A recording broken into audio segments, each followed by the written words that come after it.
నమస్తే. సామాన్యుడి చేతిలో సామాజిక అస్త్రం నెంబర్ 1 న్యూస్‌కి స్వాగతం. నేను రవీంద్ర. ఆంధ్రప్రదేశ్ రాష్ట్ర ప్రభుత్వ ప్రధాన కార్యదర్శిగా ఎవరు అనే దానిపై తీవ్రమైనటువంటి ఉత్కంఠ నెలకొంది. దాదాపుగా 10 మంది ఐఏఎస్‌లు రేసులో ఉన్నారు. వీరిలో ముగ్గురి మధ్య తీవ్రమైనటువంటి పోటీ నెలకొంది. దీనికి సంబంధించి రాష్ట్ర ముఖ్యమంత్రిగా నారా చంద్రబాబు నాయుడు చాలా కీలకమైనటువంటి నిర్ణయం తీసుకోబోతున్నారు. 10 మంది ఎవరనేది ప్రయత్నం చేస్తున్నారనేది మనం ఒకసారి గనుక వివరాలు చూస్తే, శ్రీలక్ష్మి సీనియర్ ప్రకారంగా మొదటి వరుసలో ఉన్నారు. తర్వాత అనంతరాము మూడో వ్యక్తిగా, సాయి ప్రసాద్ 4 అజయ్ జైన్, 5 సుమిత్రా దావరా, 6 ఆర్పి సిసోడియా, 7 విజయానంద్, 8 ఎస్ఎస్ రావత్, 9 అనిల్ కుమార్ సింగాల్, కృష్ణబాబు. వీరంతా ఇప్పుడు ఆశావాహుల జాబితాలో ఉన్నారు.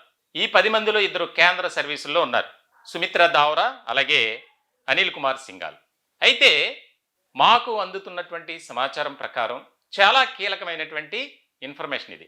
ముఖ్యమైనటువంటి ఇష్యూగా ఒక చర్చ అనేది జరుగుతుంది.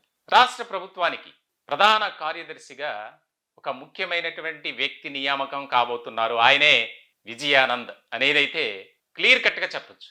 దీనికి కొన్ని ఈక్వేషన్స్ అలాగే కాలిక్యులేషన్స్ ఉన్నాయి. వాస్తవానికి విజయానంద్ కంటే సాయి ప్రసాద్ అలాగే సిసోడియా ఇద్దరు కూడా సీనియర్లే. కానీ విజయానంద్ ఎంపికపై ముఖ్యమంత్రి నారా చంద్రబాబు నాయుడు ఆయన ఎక్కువగా ఫోకస్ పెట్టారంట. దానికి ఒక కారణం ఉంది. సీనియర్లు ఉన్నప్పటికీ ఈయన త్వరలోనే రిటైర్ కాబోతున్నారు. అలాగే ఐఏఎస్ అధికారిగా మంచి గుర్తింపు తెచ్చుకున్నటువంటి వ్యక్తి విజయానంద్. ఎన్నో మార్పులు, ఎన్నో నిర్ణయాలు, పరిపాలనాపరమైనటువంటి అంశాల్లో చాలా కీలకమైనటువంటి వ్యక్తిగా, అధికారిగా ఈయనున్నారు అనేది. అయితే ఇక్కడ క్యాస్ట్ ఈక్వేషన్స్ కూడా తీసుకున్నారట. ముఖ్యంగా సాయి ప్రసాద్ ఆయన కమ్మ సామాజిక వర్గానికి సంబంధించిన వారు. అలాగే ఈయన విజయానంద్ ఆయన అయితే బీసీ సామాజిక వర్గానికి సంబంధించి.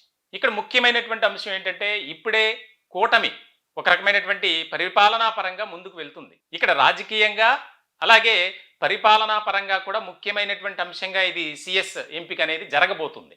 ఎందుకనంటే ఇంకా దాదాపుగా 4.5 ఏళ్ళు కూటమి ప్రభుత్వం పరిపాలన చేయాలి. ఇటువంటి సందర్భంలో ఒక ముఖ్యమైనటువంటి వ్యక్తిని మనం నియమించుకోవాలి. ఈయన కూడా త్వరలోనే రిటైర్ కాబోతున్నారు విజయానంద్.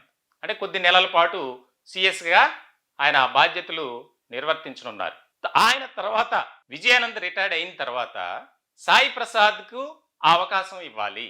ఎందుకనంటే ఇప్పుడే డైరెక్ట్గా ఇస్తే ఏ ప్రభుత్వం అయినా సరే, ఏ రాష్ట్రంలో అయినా ఎవరైతే ముందు రిటైర్ అవుతున్నారో సీనియర్ వరుసలో ఉన్నవారు వారికి ప్రాధాన్యత ఇస్తారు సహజంగా.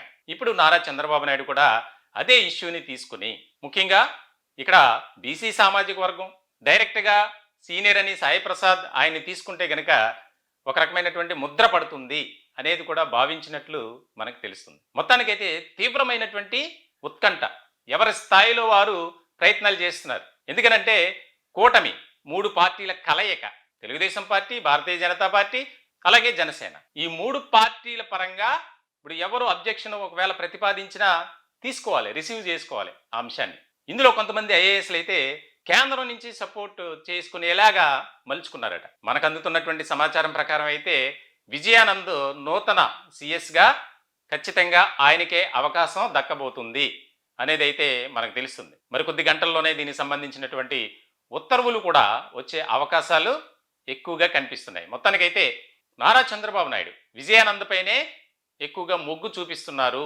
ఎందుకనంటే ఆయన బీసీ సామాజిక వర్గానికి చెందినవారు కావటం, అలాగే అధికారిగా ఒక మంచి గుర్తింపు, ఆయన తీసుకున్నటువంటి నిర్ణయాలు కానీ ఫాలో అయినటువంటి ఆ యొక్క సిచ్యువేషన్ ఏదైతే ఉందో దానికి సంబంధించి. ఇటువంటి సందర్భంలో విజయానంద్కే 100% సిఎస్గా అవకాశం దక్కబోతుంది అనేది ఇటు అధికార వర్గాల్లో, రాజకీయ వర్గాల్లో కూడా చర్చ జరుగుతుంది. మీ యొక్క విలువైనటువంటి అభిప్రాయాలు, సలహాలు, సూచనలు కామెంట్ రూపంలో తెలియజేయండి. మా ఛానల్ని దయచేసి సబ్స్క్రైబ్ చేసుకోండి. Thank you.